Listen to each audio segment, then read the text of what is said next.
Woke up this morning with money on my mind. Fresh off it, now I'm focused on the grind. I pray to the Lord, everything will work fine. There's nobody here that can stop my shine. Stop my shine, stop my shine. There's nobody here that can stop my shine. Stop my shine, stop my shine. There's nobody. What's good, YouTube? What's happening, squad? Real 10K Squad back again with another video. And y'all read the title. The reason my rap career failed and why am I such a hater. So let's get into it, man. The reason my rap career failed, let me stop. But I felt the need to do this video because I read a lot in the comment section. And even, you know, when I check out a video that somebody has done on us, you know what I'm saying? And the first thing they say, you know, he jealous because his rap career failed, or his rap career ain't go nowhere, so he hating on everybody else. And it's like, first thing y'all need to understand, that let me tell you about me. Well, first thing I want to make you understand something about the word failed. Nobody can use the word fail for you but you. And the reason I say that is like, and what I mean by that is, as people, like, we gotta stop saying somebody failed, because you don't know how far a person was intending to go to say that they failed at something. So it's like, for instance, a lot of people do music, right? And they come out as one-hit wonders. So they drop a record, the record blows up, and then they, so to speak, fall off. Now, what reason behind that fall off, we don't know. But it's only a failed if they consider themselves a failure, because at the end of the day, that one-hit record could have changed their life. They could have put $1 million in their pocket. They could have opened a business behind that, and they could have fell off in the music. But that don't mean they failed at it. Actually, it was a success, because it let them do greater things from that, from the money that came from it. You see what I'm saying? So you can never say a person failed because they didn't go as far as you wanted them to go, or you felt they should have went.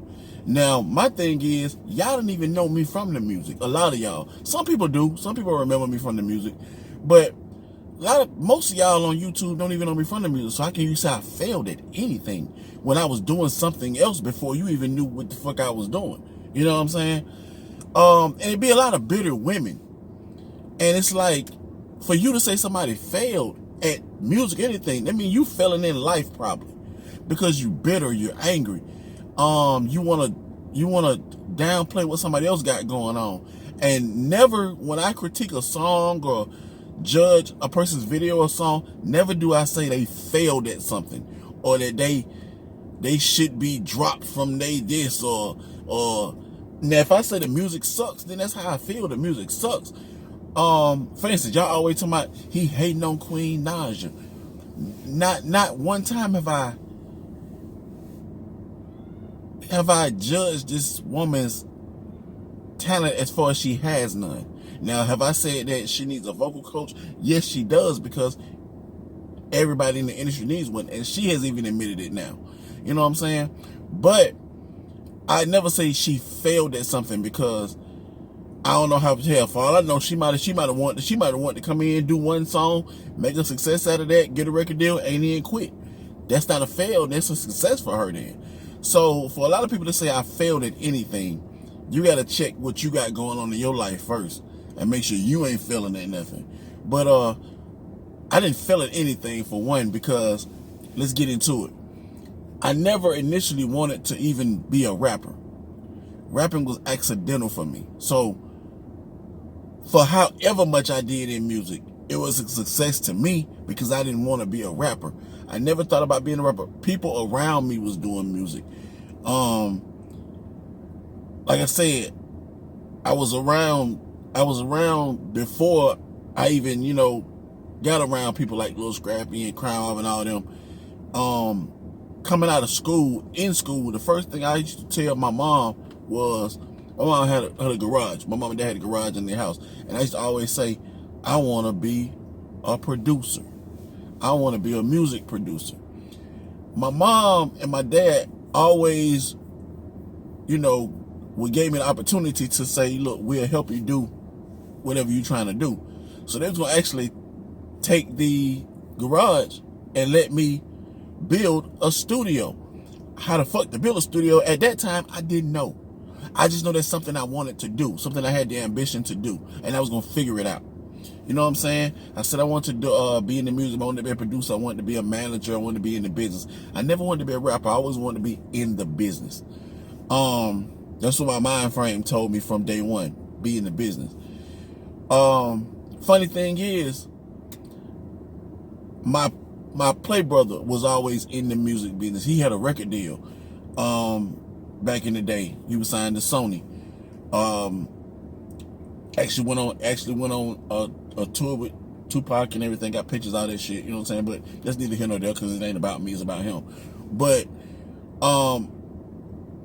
just being behind the scenes and learning the background, I always wanted to learn the business. So I always read books, because I see a lot of people always say he think he know everything. Well, about music, I actually kind of do, because I studied.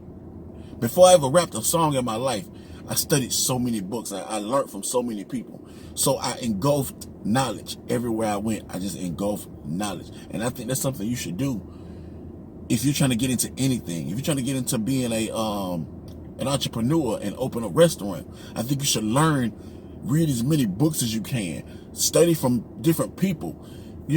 Find some people that's actually into the restaurant business. Pick up knowledge from them. Get around them. You know what I'm saying? And that's what I did. I got around music people, and I engulfed myself in music. So I read books. I had a friend that me, my bro, and my friend actually became roommates fresh out of high school. I used to always be reading books. And he used to always be like, why the fuck you always reading these books?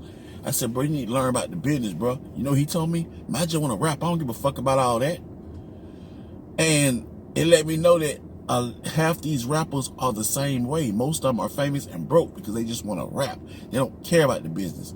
So, like I said, I engulfed myself in that. I started doing marketing and promotions for like a couple of different labels, trying to get into the business. I ended up getting a job with at the time the company was called Twin Productions, but it was Shawty Red. They were the people that were managing Shawty Red. That's Jeezy's producer. He was like 17 at the time. I think I was maybe like 19 at the time. You know what I'm saying? So I was like 19 or 20 at the time. And so I started doing marketing promotions for Twin Productions. And I started being around Shawty Red. At that time, Shawty Red was producing for Rashida. He was producing for Jeezy. And Jeezy wasn't even as big at the time yet. He was producing for Drama. He did the left, right, left. He did that record, and at the time I was around at that time. So I always found myself around the head people of the company, the managers, the CEOs of the company. I always found myself, after I did my work, I found myself standing around listening, taking notes, trying to learn, trying to see what was going on with them. You know what I'm saying? And they picked up on that as well. People around you pick up on what you're doing, even if you don't know it. So they picked up on, okay, this little nigga want to learn. So they was willing to teach me. I was always around people that was willing to teach me if I was willing to learn. So I got a job from them, and I started working, building my way up, learning the industry, learning more about it. And I got my first job. My bro had got signed by this independent company, and they was going to invest money. He had came from his little record deal that didn't work out, whatever, and he found a man that, had money named Mr. Clean Records that had money, and he was going to invest in his album. So from that point, he saw that I knew a lot, and I was willing to learn, and I knew music, and I learned music. So he brought me in to the label as marketing and promotions. But as we were on the road, as we were doing stuff, he was building a studio in the process. He was building a studio in Hateville, Georgia, by the airport. But we were building because he worked with this producer named Corey the Master. Now Corey the Master was a producer that was producing for basically the whole city of Atlanta. He was producing for Pastor Troy, Dro, and I say Dro because this was before his young Dro days. He was just Dro. He was for Pastor Troy, Dro, Archie with the weed. He did all that kind of stuff. So we had a producer, a big producer in the city, a CEO of a company that's opening a studio, but he had nobody to actually run the studio. So he also signed one of my best friends at the time, who we came up together with Lil Scrappy and Trillville and Crab Mob and all those people. So he signed him as well. So by that time, he's learning, figure out that I know music because he's hiring engineers to come in and work. I'm side by side with my bro, with my best friend, working on their albums. I'm helping them on their albums, even though I'm not a rapper. I know sound, I know music, I know how to write, I know things like that. So I'm helping them. So at that time, he's seeing that my direction, I know how to give direction in the studio. It's just natural. He makes me an A&R for his company, which means that my pay grade is a little different now than a marketing and promotion guy. So we were an independent label, and all of these big time Atlanta artists, Bonkers, all these big time Atlanta artists are coming through the studio to get beats and stuff from Corey the Master, but they have no place to record it at because we got a whole studio and we don't have an engineer. We have to hire an engineer from the major studio when we want work done for ourselves. So I got tired of just sitting around waiting on him to hire an engineer. So I would lock the studio at night with me and my people. My boy, he was working his album. We was bringing Lil Scrappy into the studio, Triv, and this was before they got their record deals. And we were bringing them in like old records. We were bringing them into the studio to do features and stuff. And I was learning with them how to be an engineer. And I learned from the big engineer that used to come in from Patchwork. He taught me stuff. He would teach me, just say you gotta learn fast because I'm not gonna show you like that. Just learn what I'm doing. So I would get with him, learn stuff, and at nighttime, late at night, after the studio shut down, I would lock down with my people, and I would just trial and error, just figure it out, trial and error, go trial and error, trial and error.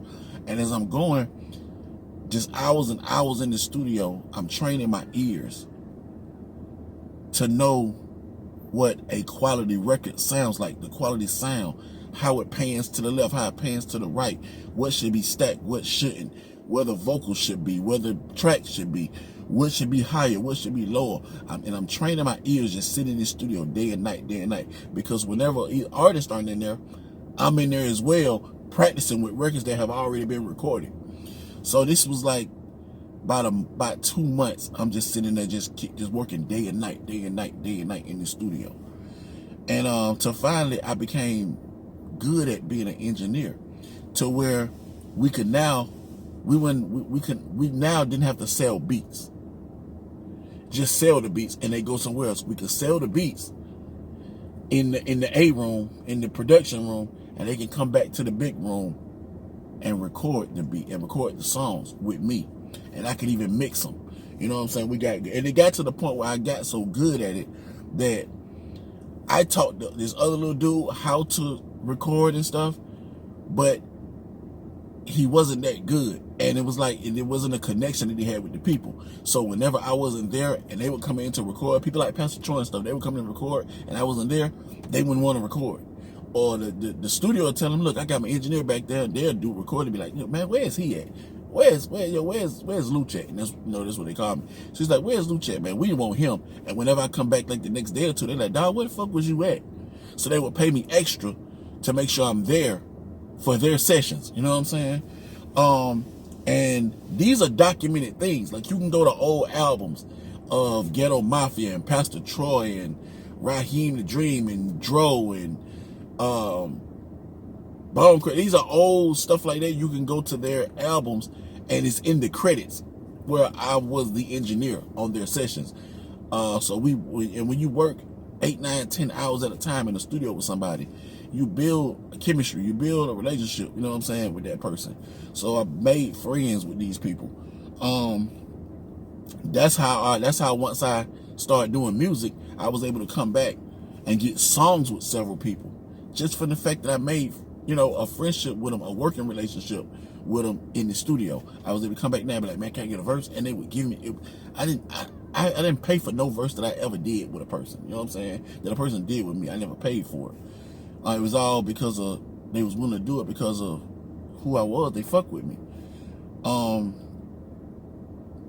So it's like, once again, I never asked to be a rapper. I never wanted to be. So to say that I failed at music, I doubt it. I never failed at anything in my life because I refuse to fail. If it's something I want to do, I'm a push to do it. You know what I'm saying? So let's fast forward to the studio, to the like I said, being an engineer. Now, once again, my bro, he ended up working with this independent company that had a lot of money. They was working with this group. It was like a little white boy band, and he was working with this group. They used to bring them to my studio, and at that point, they needed something to put out because the little boy band broke up because of their parents. So my bro still had an album to put out because he had features on it, he had producers on it, stuff like that. And they was like, well, let's put your album out. Now, I knew it wouldn't work because I knew that the album was kind of outdated. But they was going to spend the money. They spent big money. They put him on the, at that time, the Rock the Mic tour. Now, they was an independent company that just had, working on their own stuff. They put him on the Rock the Mic tour at the time, which was like Jay-Z, 50 Cent, and all them people back in the early 2000s. We were traveling with these people because they actually brought me in to the label to do marketing and promotions, to be the head of the marketing and promotions. And then they moved me up to A&R and stuff like that because they gave me an office, everything, at the label.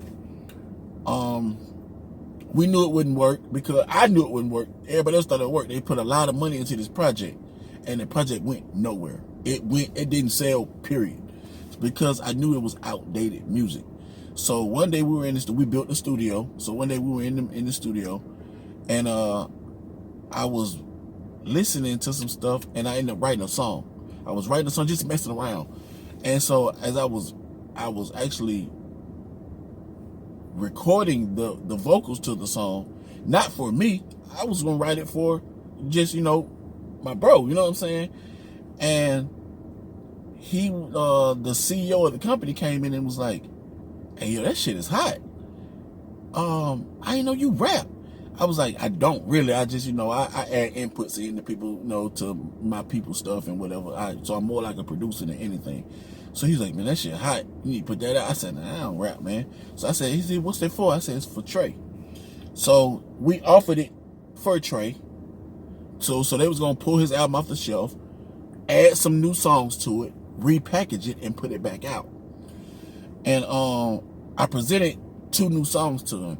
Now, the songs were hot, but his ego made him not want to take the songs.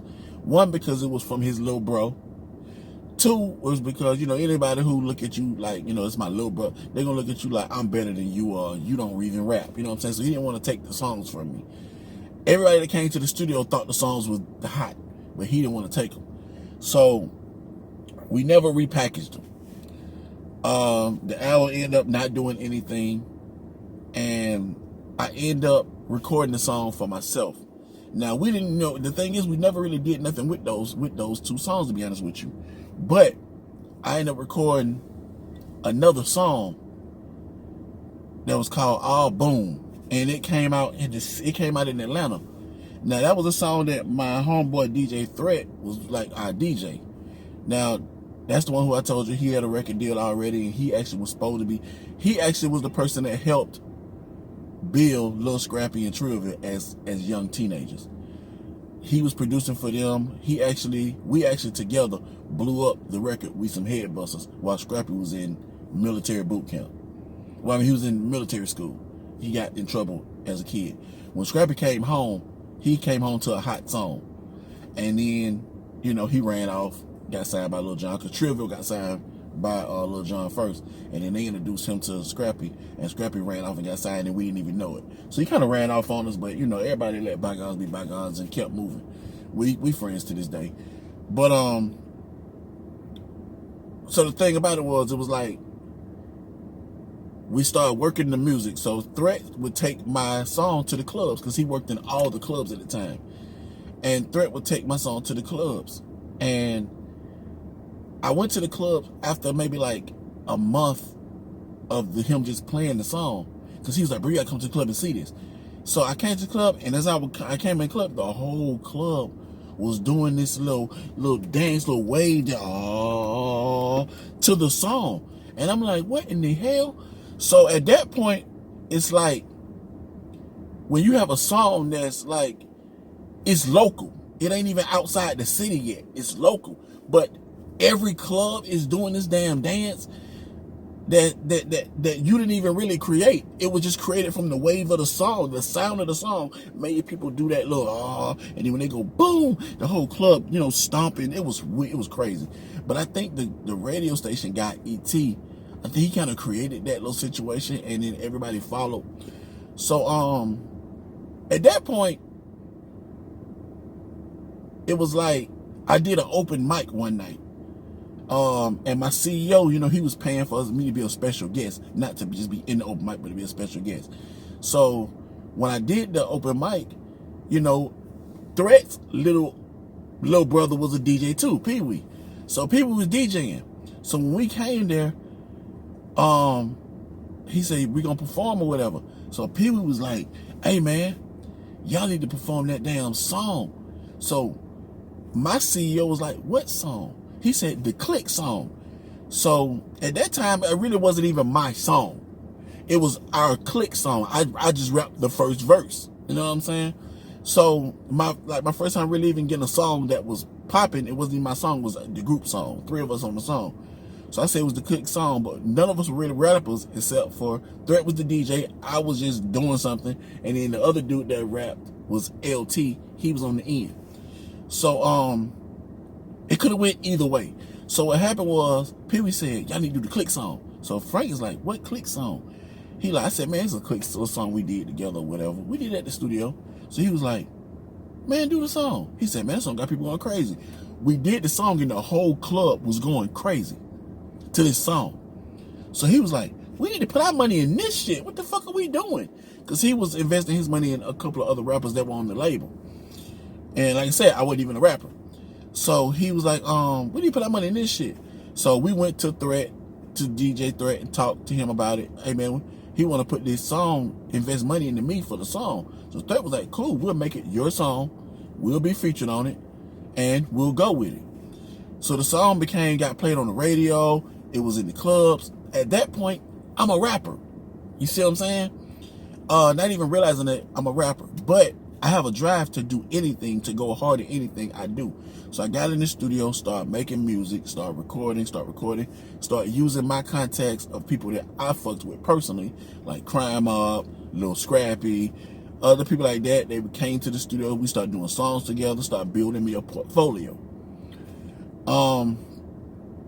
At that point, Crime Up, Shawty Low, people like that, their manager, he wasn't even their manager at the time, but he was trying to become a manager, a big manager, and he was trying to get an office.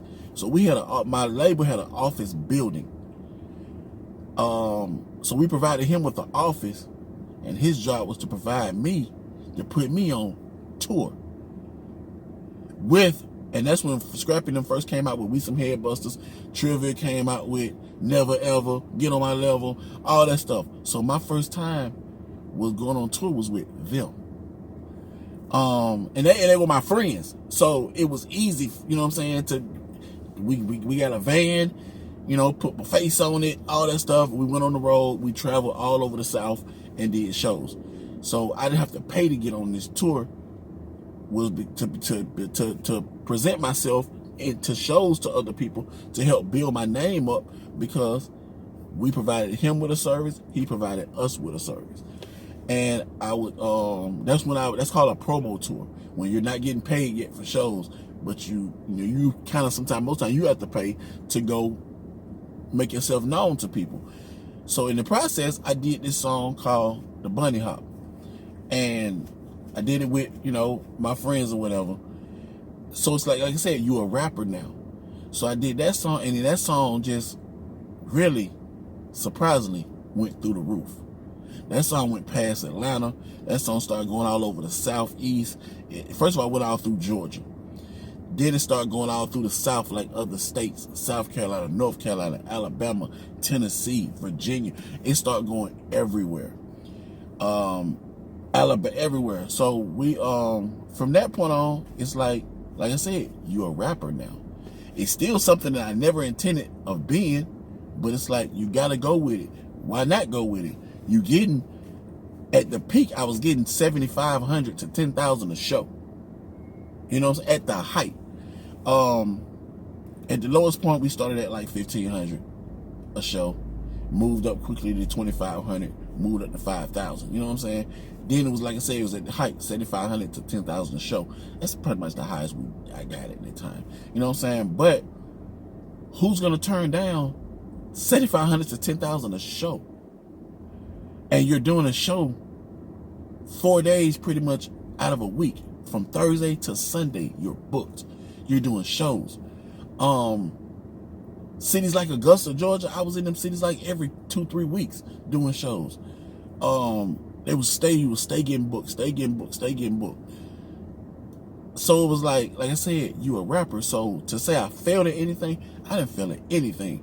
I was able to, at that time, even after the song had done slowed down, I was able to have money to build my own studio, to actually create, because the label I was with, they actually wanted to get out of the business. You know what I'm saying? They wanted to do some other things because they didn't really know the business. They just had money. Like the husband was a contractor, a construction contractor, and we ended up building a nightclub during that time. They had me on a big ass billboard on Memorial Drive, which is the main street in Decatur. I mean, in DeKalb County. So I was on a billboard,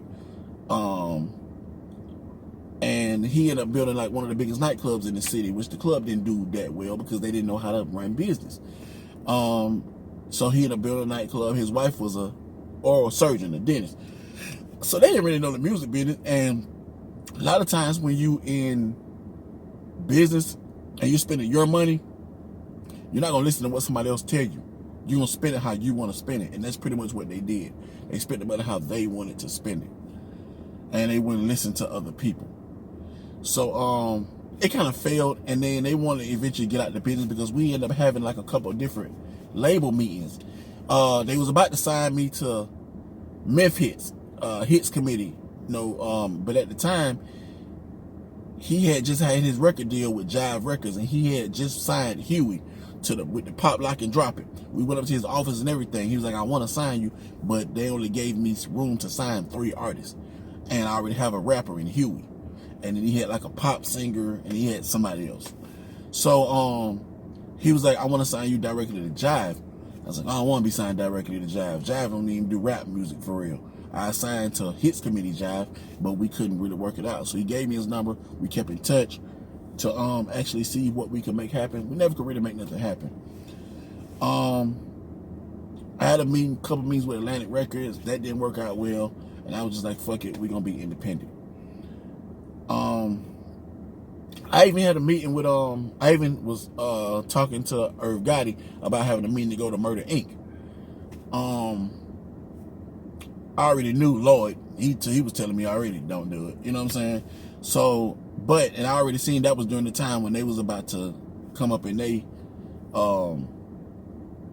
case where they went through the legal case and stuff. So that wouldn't have been a good deal either. So like I said, I could have had a chance to sign with B and Me, Lil John them.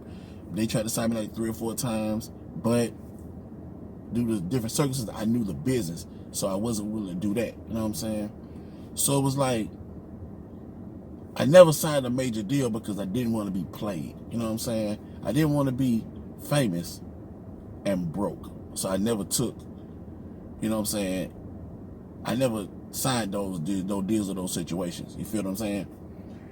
So I just laid back, did my own thing. And I was able to have enough money to invest in my own studio. And at that time, people like Derez Deshaun used to come to my studio. He wasn't even, he was Debo then. But they used to come to my studio, all that stuff. So, hold on. My bad, y'all. Where was I? That was keep pulling up. But, where was I at? Oh yeah, so like I said, I had them built up, enough money to, live, to invest in my own studio. Because at that time, like I said, the label, they wanted to go their own separate way. I like, cool. So I started my own label imprint, which was Street Hustle Music Group. Started my own recording studio. I had a studio downtown Atlanta. They had 2 recording rooms, a conference room, an office, a lounge area, all that. And a lot of people used to come down there and record and stuff. But what you find out from everybody always want to talk about they a boss. They want to be a boss. They want to be their own boss. But a lot of times you don't realize that when somebody else is investing in you, you don't realize, like when somebody else is really investing in you, you don't realize the money that it takes to make something work. You know what I'm saying? Well, I learned that the hard way myself from the jump. I started buying, first of all, studio equipment from 2 different studios, buying TVs and stuff for the lounge and for the conference rooms and furniture, and like I said, and I'm buying all the top-notch studio equipment. I'm not buying bullshit. I'm buying because I want people to come in and see that we got a nice studio. So I'm buying top-notch equipment. I'm buying all the top-notch microphones, all the top quality stuff. And so you coming out, $40,000 just off studio equipment alone. You know what I'm saying? That's before you even get in the building going. So then you gotta go in the building and reconstruct things. You know what I'm saying? And rebuild stuff, reconstruct, change some stuff, make a booth here and do stuff here. That costs you money because now you spend $1,000 in paint and equipment.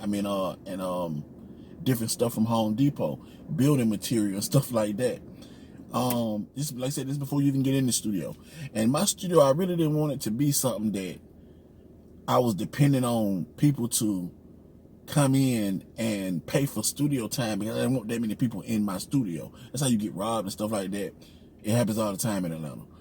I didn't want all them strangers in my studio, so I wanted it to be based off of me being able to pay for it myself, or I had a partner, but he only paid a certain amount of stuff, you know what I'm saying, little stuff here and there. So as you get in the studio was $1,500 a month for the rent for the building, and like I said, you had a bathroom with showers and stuff on the outside within the building. It was 3 levels, 3 levels, a restaurant on 3 floors. We was on the first floor. I had a doctor's office down beneath. We was on just the main floor. They had another producer that was upstairs. But like I said, you start getting to do that stuff, and then at the same time we doing shows and stuff. We still doing shows, and now you spending money on travel. You spending money on hotels, and this for as a rapper, you can't do stuff by yourself when you're traveling. You gotta have an entourage. And it ain't just for fun, but it's for safety as well. You gotta have 3 or 4 people to travel with you. You gotta have your manager, you gotta have your people with you. So now you're spending, and if these people don't have no 9-to-5 job if they traveling with you every day, or this is what they doing on a daily basis. So you have to fund that. So now I'm paying for hotel fees, I'm paying for travel fees, I'm paying for rental vans, I'm paying for all kind of stuff. And it takes your money very quickly, you know what I'm saying? If I'd have knew then what I know now, I would have did it a lot different. But like I said, everything was trial and error.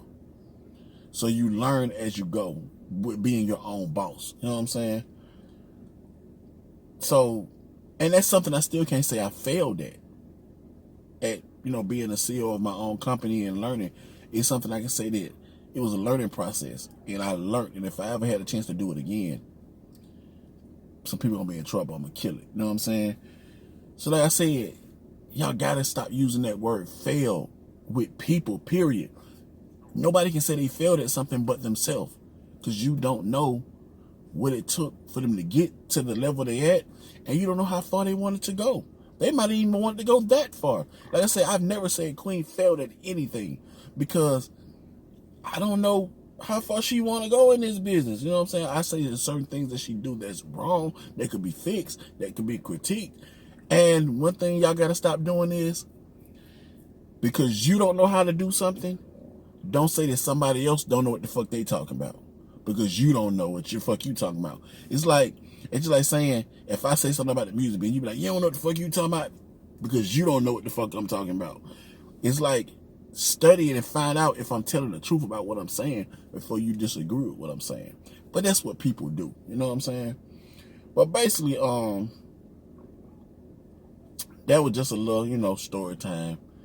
You know what I'm saying? About me being in the music business, where I came from, why I'm not in the business no more. I just lost the passion for it, basically. After spending all that money, I ended up letting my studio close. Basically, I spent a whole lot of money, man, and it's like when the money starts trickling away, you find out who's really there for you. You find out who's really your friends. You find out, you know what I'm saying, when you can't spend all that money and take 100 people with you, take 20 people with you, and do all that stuff. You know what I'm saying? You start finding out who's really there for you. So it's like when you've taken care of people. I physically was taking care of my wife. Used to curse me out about certain things because I used to take care. I used to have people used to call me, like my engineer or whatever, or people that used to call me and, bro, he need $500 and he need this for his rent, and he need this and he need that, you know what I'm saying? And I would give it to you because I fuck with you, you know what I'm saying? And she was like, everybody who you fucking with ain't there for you. They there because you're a crutch for them, you know what I'm saying? And I found that out the hard way, but I'm a generous person, you know what I'm saying? That's always been her thing with me. She was always there to look over the shoulder and watch and be like, you know what? That shit he ain't right, you know what I'm saying? And she always used to be right, you know what I'm saying? But like I said, everybody ain't there for you. Everybody who's with you ain't for you. So I started finding out, people started trickling away, and I lost passion for the music. So I pretty much just stopped doing it. That was why I stopped doing music. I lost the passion. I don't do anything that I don't have a passion for. You know what I'm saying? And a lot of people always kept asking me, man, why you stop doing me? Why you do this? Because I lost the passion to do it. I lost the passion just to get up and go. I used to love just to get up and just go record songs. I got 100 songs in my portfolio. I just lost the love. You know what I'm saying? When you lose the love for something, you don't want to have nothing to do with it. You know what I'm saying? But that doesn't make me not know the business any less. It doesn't make me not understand the business any less. I know the music business like the back of my hand. And that's because I've studied it for years. Like, book-wise, like, just knowledge of it, period. You know what I'm saying? And the more and more I look, the passion for it, the business is coming back. You know what I'm saying? So I end up, after years of, after me not wanting to record no more, I end up creating this company called IDMD Worldwide, which is Indie Digital Music Distribution. That's a company that I run to this day. I created that company some years ago, and I started doing online marketing and promotions. That's when I knew the music was shifting from streets and CDs and stuff to digital.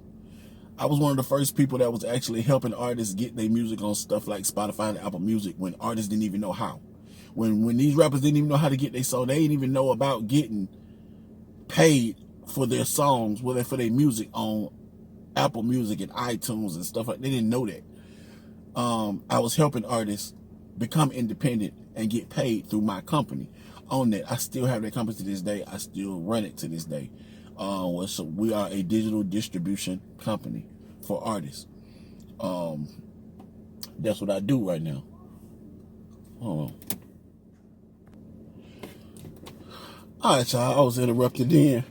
But like I was saying, I created my own company.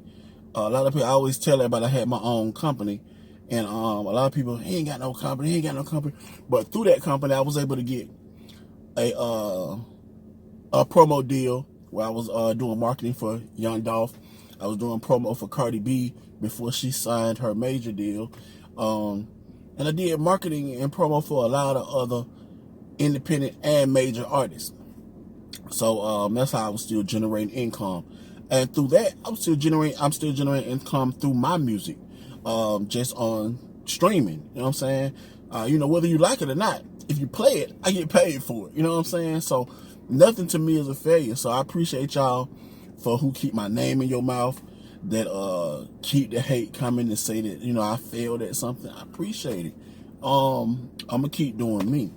But like I said, that was the story time of why I failed in the music business and the reason I'm a hater.